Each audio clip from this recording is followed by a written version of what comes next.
ओम शांति।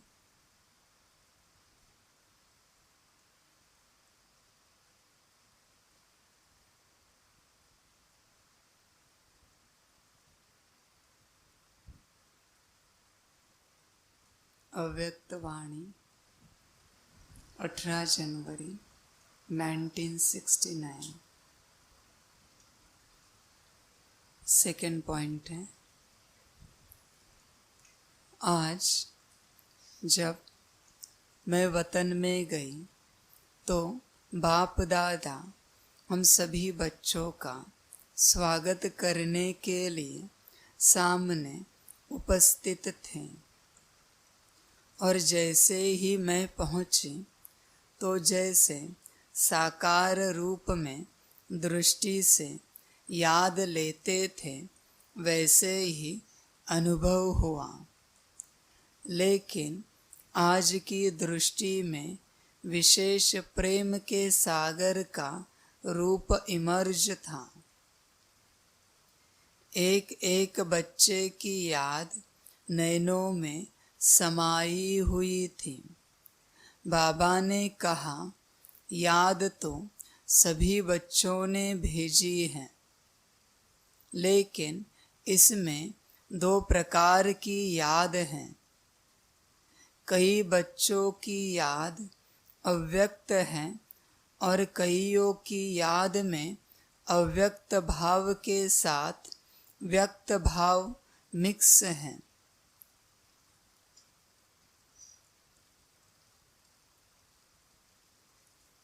पचहत्तर बच्चों की याद अव्यक्त थी, लेकिन 25 की याद मिक्स थी।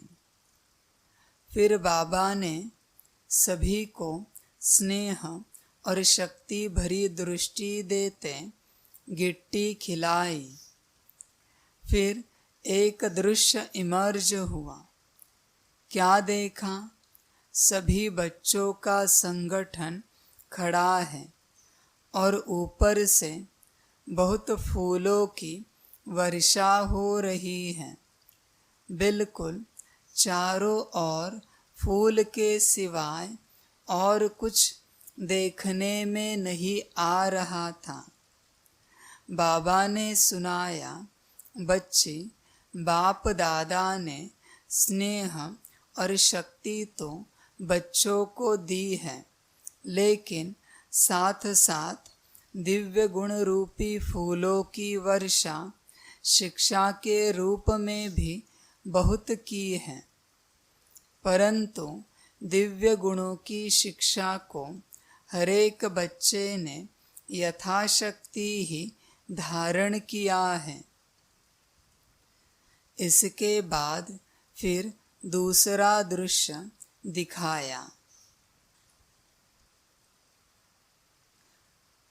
आज वतन में जाने के बाद क्या अनुभव हुआ?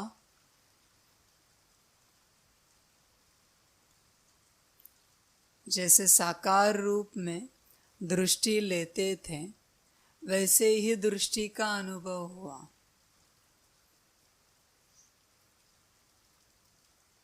कौन सा स्वरूप था? प्रेम के सागर का। बाबा के हर स्वरूप को आप अनुभव कर सकते हो।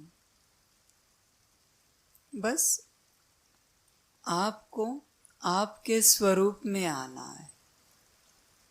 जब आप आपके स्वरूप में आ जाएंगे तो बाबा के हर स्वरूप का अनुभव होगा।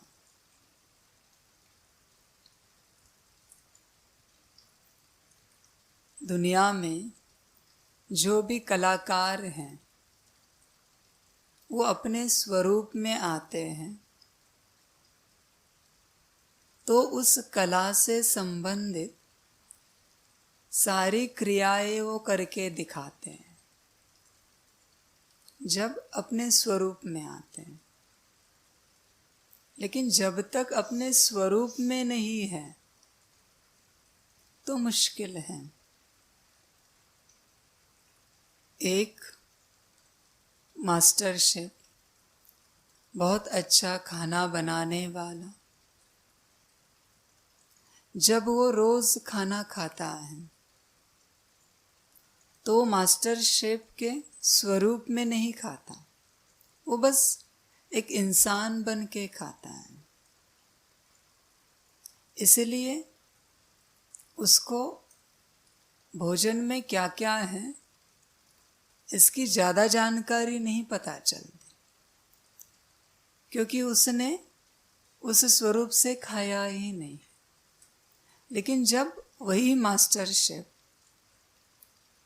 एक मास्टर शेफ बन के खाना खाएगा, टेस्ट करेगा, तो उसमें से हर एक इंग्रेडिएंट को बताएगा कि क्या क्या डाला है।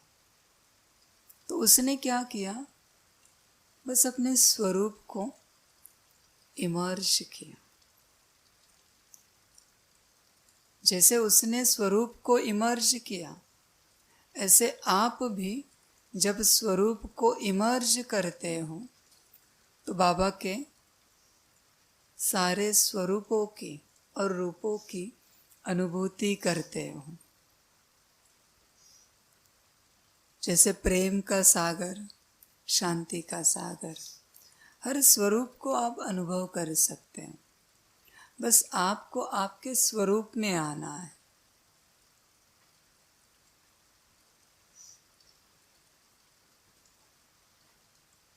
बाबा ने कहा, याद तो सभी ने भेजी है, लेकिन दो प्रकार की याद है।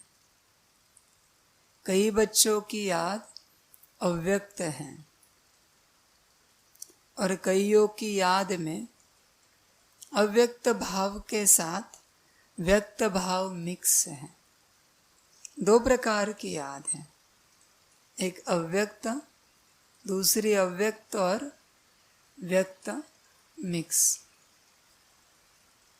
जैसी याद वैसी प्राप्ति, वैसी अनुभूति। तो आपकी याद कौन सी है, यह आप अनुभव करना। अव्यक्त माना इस दुनिया से परे वाले, व्यक्त माना इस दुनिया की।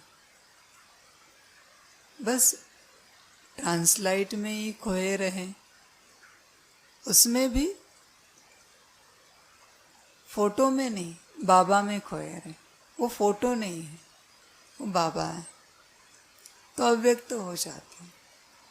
लेकिन चित्र में रहे तो व्यक्त हो जाते हैं, क्योंकि चित्र इस दुनिया का है और जिसका चित्र है वो इस दुनिया से परे वाला है। चित्र समझ के परे वाले को याद करना है, चित्र को याद नहीं करना है। तो आप भी अपनी याद को चेक करो। अब चित्र को याद करते हैं या चित्र से जो परे है और जिसका चित्र है और जो विचित्र है उसको याद करते हैं। बाबा ने फिर सभी को स्नेह और शक्ति भरी दृष्टि देते गिट्टी खिलाई। स्नेह दिया और ताकत भरी। जब भी आप बाबा को याद करते हैं, आपका कॉन्फिडेंस बढ़ता है जीवन के प्रति और आप प्रेम स्वरूप बनते हो। स्नेह पैदा होता है आपके मन में। इसका अर्थ है बाबा हर याद में प्यार और शक्ति भरता है। हर याद में, जब भी आप याद करो,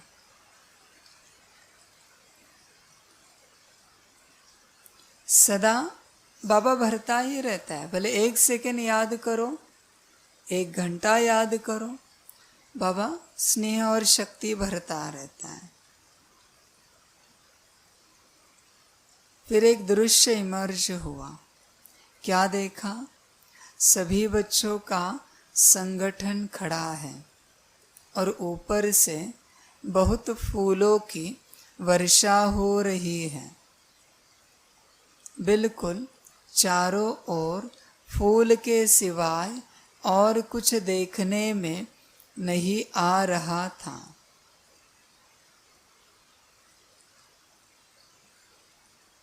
ये जो फूल है स्थूल रूप में नहीं है।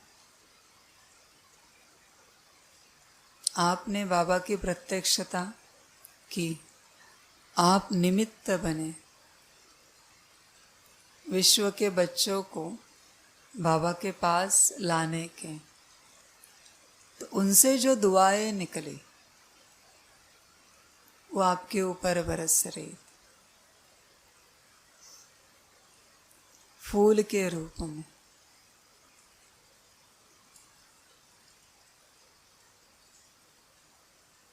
और सब जगह सिर्फ दुआएं और दुआएं ही थी। बाबा ने सुनाया, बच्चे, बाप दादा ने स्नेह और शक्ति तो बच्चों को दी है, लेकिन साथ साथ दिव्य गुण रूपी फूलों की वर्षा शिक्षा के रूप में भी बहुत की है। स्नेह और शक्ति बाबा सदा देते रहते हैं और दिव्य गुण भी भरते रहते हैं। सदा अगर मुरली को फॉलो करें, ज्ञान को फॉलो करें, तो दिव्य गुण आते जाएंगे। लेकिन ज्ञान के प्रति आप ईमानदार हो। ज्ञान के प्रति बस सुनने के लिए नहीं सुनो, ज्ञान को रिस्पेक्ट रिगार्ड देके जब आप सुनेंगे तो उस ज्ञान में जो सार है वो आपके अंदर उतर जाएगा। उसी को कहते हैं परखना, तृप्त होना। कोई व्यक्ति किसी पदार्थ को बहुत प्यार से और ध्यान से खाता है तो तृप्त हो जाता है, क्योंकि उसमें जो सार है, जो टेस्ट है, वो उसे मिल जाती है, तो उसे तृप्ति आ जाती। उसने रिस्पेक्ट और रिगार्ड से खाया। उसी प्रकार ज्ञान, जब आप रिस्पेक्ट और रिगार्ड से सुनते हैं तो ज्ञान का सार आपके अंदर उतर जाता है। मेहनत नहीं करनी पड़ती। ज्ञान के एक एक शब्द के प्रति रिस्पेक्ट और रिगार्ड हो।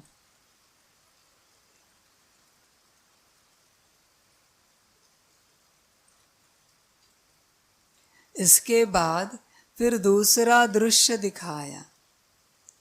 3 प्रकार के गुलाब के फूल थे, एक लोहे का, दूसरा हल्का पीतल का और तीसरा रियल गुलाब था। तो बाबा ने कहा, बच्चों की रिजल्ट भी इस प्रकार है।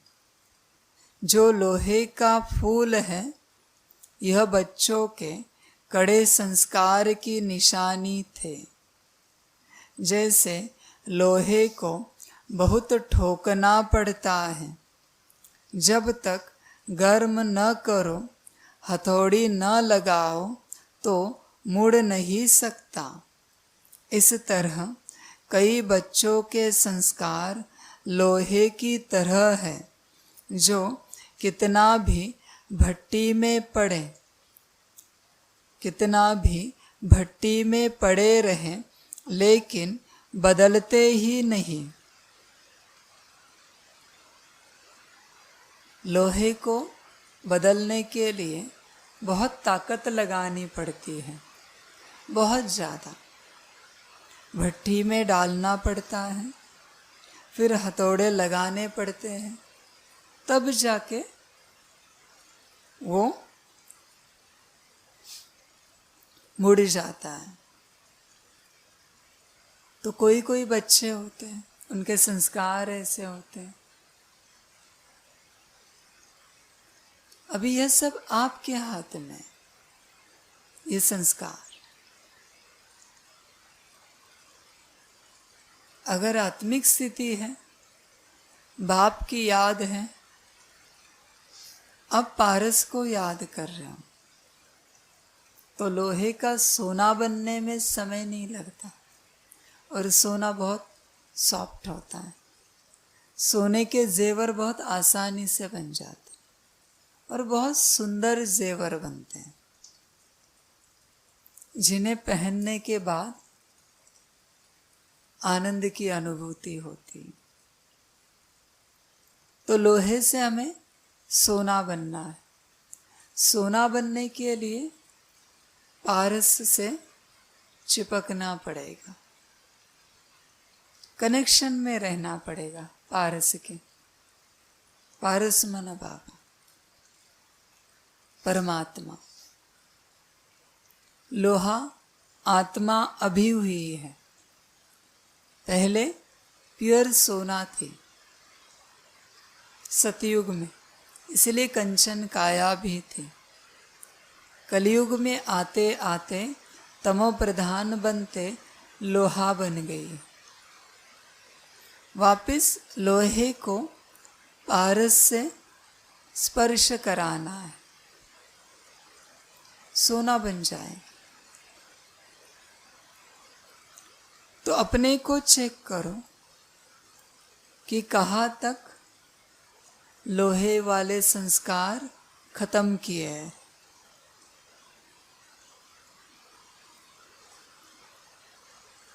दूसरे हैं जो मोड़ने से व मेहनत से कुछ बदलते हैं। थोड़ा उनको डायरेक्शन दो, मोड़ो, मेहनत दो तो बदल जाएंगे। उसके बिना वो नहीं बदलते। उनको जब तक डायरेक्शन नहीं मिलती वो नहीं बदलते।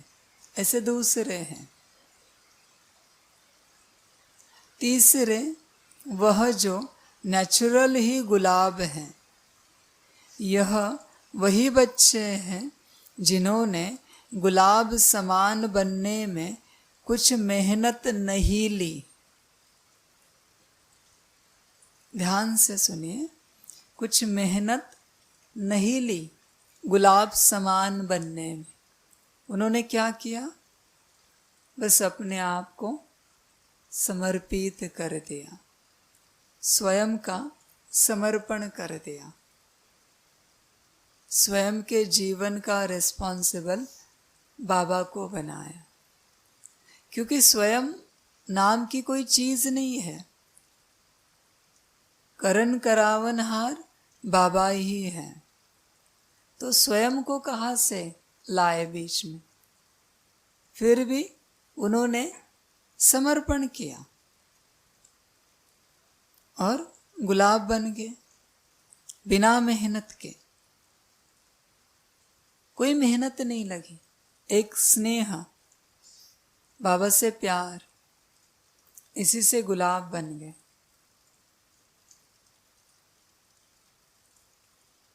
ऐसे सुनाते सुनाते बाबा ने रियल गुलाब के फूल को अपने हाथ में उठाकर थोड़ा घुमाया। घुमाते ही उनके सारे पत्ते गिर गए और सिर्फ बीच का बीज रह गया। तो बाबा बोले, देखो बच्चे, जैसे इनके पत्ते कितना जल्दी और सहज अलग हो गए, ऐसे ही बच्चों को ऐसा पुरुषार्थ करना है जो एकदम फट से पुराने संस्कार, पुराने देह के संबंधियों रूपी पत्ते छंट जाए और फिर बीज रूप अवस्था में स्थित हो जाए।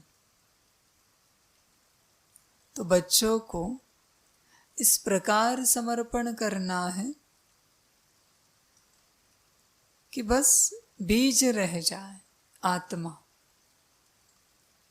और याद भी बचे एक आत्मा की और बाबा की, तो दुख समाप्त हो जाएगा। दुख किससे है? देह अभिमान और संस्कार देह अभिमान के। आत्मा के संस्कार तो दिव्य है, शक्ति, सुख, प्रेम, शांति, आनंद, पवित्रता आत्मा के संस्कार है। यह जो आत्मा के संस्कार है, उससे आत्मा कभी दुखी नहीं होती। लेकिन जो शरीर के संस्कार है, देह अभिमान के, उसी से आत्मा दुखी होती है, क्योंकि वो पराया है, पराया है, इसलिए दुख अनुभव होता है। खुद के किसी कर्म से दुख मिला तो इतना दुख अनुभव नहीं होता जितना कोई और आके दे के जाए। हमने कोई कर्म नहीं किया, लेकिन किसी और के कर्म से हमें दुख मिला तो दुख ज्यादा अनुभव होता है। उसी प्रकार देह के संस्कारों से आत्मा को बहुत दुख अनुभव होता है, क्योंकि आत्मा ने स्वयं को देह समझ लिया कि मैं देह हूं, उसके कारण दुखी हो गई। तो जो देह के संस्कार सब आत्मा को भोगना है, इसलिए जब आत्मिक स्थिति में आ जाएंगे तो संस्कार बदल जाएंगे, देह का दुख समाप्त हो जाएगा। और कोई उपाय नहीं है।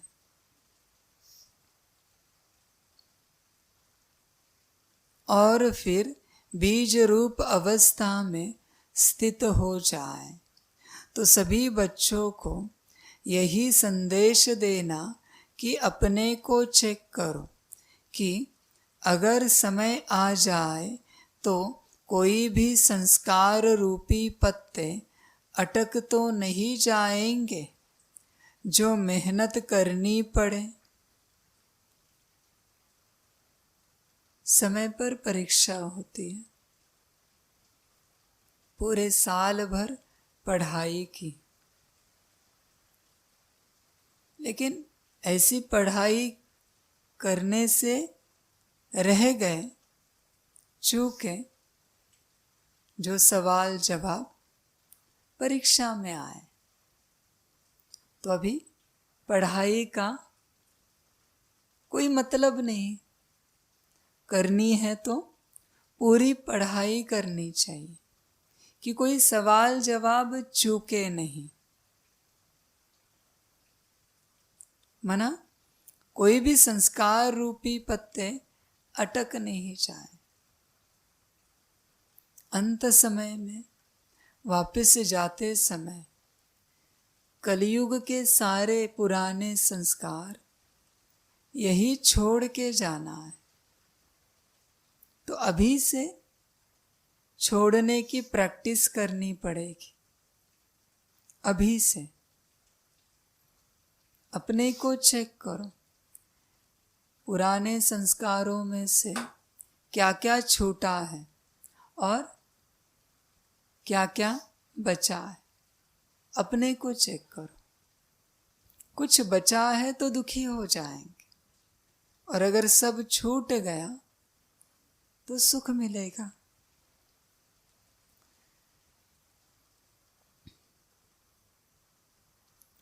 तो कोई भी संस्कार रूपी पत्ते अटक तो नहीं जाएंगे जो मेहनत करनी पड़े। कर्मातीत अवस्था सहज ही बन जाएगी या कोई कर्म बंधन उस समय अटक डालेगा। अगर कोई कमी है तो चेक करो और भरने की कोशिश करो। अभी ही समय है। समय और क्रिटिकल होता जा रहा है। धीरे धीरे समय बदलता जा रहा है। आज जो सुख है वो कल नहीं होगा, कल जो है वो परसों नहीं होगा। अभी समय परिवर्तन में है, तो उसमें सुख की अपेक्षा नहीं करना, सुख की अपेक्षा नहीं करना, क्योंकि समय परिवर्तन में है। आज जो मिला वो मिला, कल के भरोसे नहीं चलना, कल का कोई भरोसा नहीं। अभी दुनिया में ऐसी ऐसी घटनाएं सामने आएंगी कि जिसकी किसी ने कभी कोई कल्पना भी नहीं की है। ये ड्रामा का पार्ट है।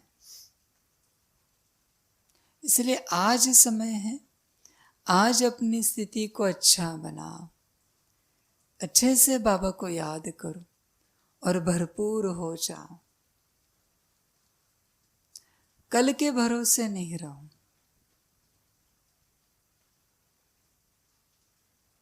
कल कल में ही है। कल कल करते कुछ नहीं मिलेगा। आज और अभी बाबा को याद करो, अपनी अवस्था में बैठो।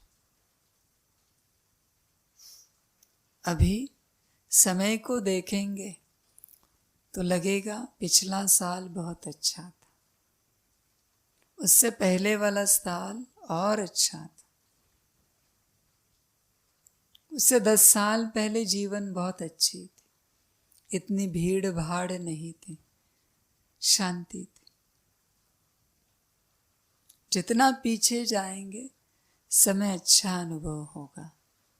अभी आप आगे बढ़ रहे हो, आगे जाएंगे, फिर इस समय को देखेंगे, फिर लगेगा कि वह समय बहुत अच्छा था, लेकिन हमने गवाया। कोई कहेगा हमने सफल किया। तो अपने को चेक करो कि आज आप क्या कर रहे हो। 24 घंटे होते हैं आपके हाथ में, तो क्या कर रहे हो सारे दिन भर में? कितना आत्मिक स्थिति में रहे, कितना बाबा को याद किया? ये तो दिन व्यर्थ गया। कोई कोई है जो 5 मिनट भी याद नहीं करते सारे दिन भर में। पता नहीं कौन से बिजनेस, कौन सी जॉब होती है कि 5 मिनट की फुर्सत नहीं मिलती अपने पिता को याद करने की, जिससे सारे सुख मिल रहे हैं और आगे भी मिलेंगे।